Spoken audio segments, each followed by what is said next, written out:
നമസ്കാരം.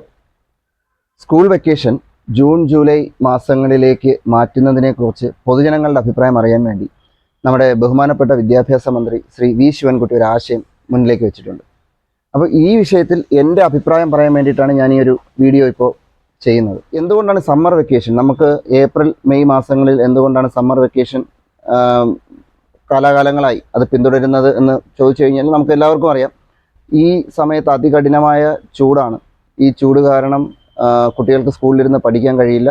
അതിനോടനുബന്ധിച്ചിട്ടുള്ള operational difficulties ഒരുപാട് ഉള്ളത് കൊണ്ടാണ് ഈ സമയത്ത് വെക്കേഷൻ അനുവദിക്കുന്നത്. ജൂൺ ആകുമ്പോഴത്തേക്കും സ്കൂൾ തുറക്കുന്ന സമയത്ത് മഴയും നല്ല കാലാവസ്ഥയും ആയി മാറുന്നതാണ്. പക്ഷേ ഇപ്പം നിങ്ങൾക്കറിയാം, ലോകത്തെമ്പാടും ഈ കാലാവസ്ഥാ വ്യതിയാനത്തിൻ്റെ ഭാഗമായിട്ടുണ്ടാകുന്നത് പോലെയുള്ള പ്രശ്നങ്ങൾ നമ്മുടെ നാട്ടിലേക്കും ഉണ്ട് തീർച്ചയായിട്ടും.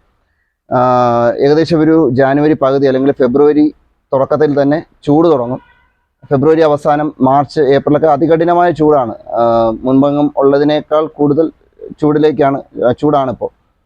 പക്ഷേ കഴിഞ്ഞ കുറച്ച് വർഷങ്ങളായിട്ട് നമ്മൾ കാണുന്നൊരു കാര്യമുണ്ട്. മെയ് പകുതി കഴിയുമ്പോഴത്തേക്കും ന്യൂനമർദ്ദവും, അതായത് കാലവർഷം വരുന്നതിന് മുമ്പ് തന്നെ ന്യൂനമർദ്ദങ്ങളുണ്ടാവും, മഴക്കെടുതികളുണ്ടാവും.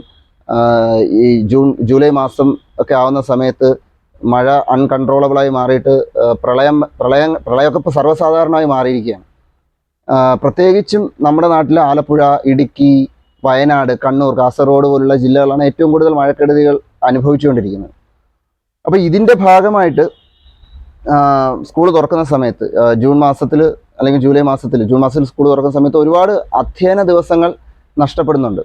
അപ്പോൾ ഞാൻ മനസ്സിലാക്കുന്നത് പ്രാഥമികമായി ഈ ഒരു വിഷയം ഉള്ളത് കൊണ്ടാണ് വിദ്യാഭ്യാസ മന്ത്രി ഇങ്ങനെ ഒരു ആശയം മുന്നിലേക്ക് വയ്ക്കാൻ തന്നെ കാരണം എന്ന് തോന്നുന്നു. ഇതൊരു വിഷയമാണ്.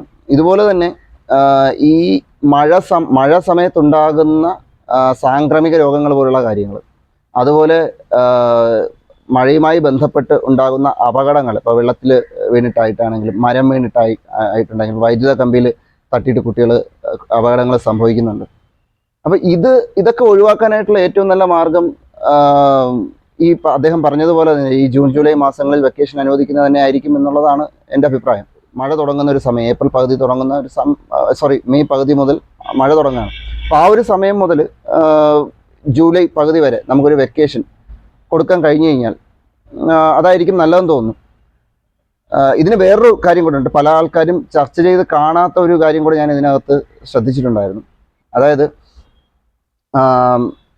UAE, middle east, US, Europe, north India ഇങ്ങനെയുള്ള ഭാഗങ്ങളിൽ സ്കൂൾ വെക്കേഷൻ നടക്കുന്ന ഒരു സമയം ഏകദേശം ഈ ഒരു സമയത്താണ്. നമ്മുടെ ജൂൺ ജൂലൈ മാസങ്ങളിലാണ് വെക്കേഷൻ വരുന്നത്. അപ്പോൾ അത് ഇൻ്റർനാഷണൽ കലണ്ടറുമായി നമുക്ക് അതുമായിട്ട് യോജിച്ച് പോകാൻ കഴിഞ്ഞ് കഴിഞ്ഞാൽ ഈ വെക്കേഷൻ ലഭിക്കുന്ന കുട്ടികളുടെ കസിൻസ് അല്ലെങ്കിൽ അവരുടെ ബന്ധുക്കളെല്ലാം ഈ പറയുന്ന വിദേശ രാജ്യങ്ങളിലും നോർത്ത് ഇന്ത്യയിലുമൊക്കെ ആൾക്കാരുണ്ട്. അപ്പോൾ അവർക്ക് നാട്ടിലേക്ക് വന്ന് ബന്ധുക്കളെ കാണാനും തിരിച്ച് ഇവർക്ക് നമ്മുടെ നാട്ടിലെ കുട്ടികൾക്ക് അവരുടെ പാരൻസിനും വിദേശത്തോ അല്ലെങ്കിൽ നോർത്ത് ഇന്ത്യയിലൊക്കെ പോയി അവരുടെ ബന്ധുക്കളായിട്ട് സമയം സ്പെൻഡ് ചെയ്യാനും ഒക്കെ ഏറ്റവും നല്ലത് ഈ ഒരു സമയത്ത് വെക്കേഷൻ കൊടുക്കുന്നത് തന്നെയാണ്. ഇതിൽ വിവിധ അഭിപ്രായങ്ങളുണ്ടാവും. അപ്പോൾ ഇത് തന്നെ ഞാൻ എൻ്റെ 2 ഡോക്ടർ സുഹൃത്തുക്കളോട് സംസാരിക്കുന്ന സമയത്ത് അവർ ആരോഗ്യപരമായും സൈക്കോളജി പരമായിട്ടുള്ള ബുദ്ധിമുട്ടുകൾ ഇതിനകത്ത് പറയുന്നുണ്ട്. കുട്ടികളുടെ മാനസികാരോഗ്യം ഒരു വലിയ ഫാക്ടറാണ്. അപ്പോൾ വെക്കേഷൻ ക്ലാസ്സുകൾ വയ്ക്കാൻ ഏറ്റവും സൗകര്യം ഏപ്രിൽ മെയ് ഒക്കെ ആണെന്ന് അവർ പറയുന്നുണ്ട്. അതുപോലെ തന്നെ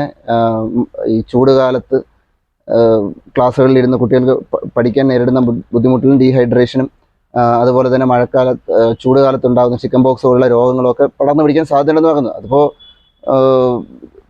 പറയുന്ന പോലെ നമ്മുടെ ഈ മഴക്കാലത്തും അസുഖങ്ങളും ഇതുപോലുള്ള ബുദ്ധിമുട്ടുകളൊക്കെ വരുന്നുണ്ടല്ലോ. അപ്പോൾ ഇതാണ് എനിക്ക് ഈ ഒരു വിഷയത്തിൽ പറയാനുള്ളത്. അപ്പോൾ നിങ്ങൾക്ക് എന്താണ് ഇതിനകത്തുള്ള ഒരു അഭിപ്രായം എന്നുള്ളത് നമുക്ക് ഇതിന് കമൻ്റായിട്ടിടും, നമുക്ക് ചർച്ച ചെയ്യാം.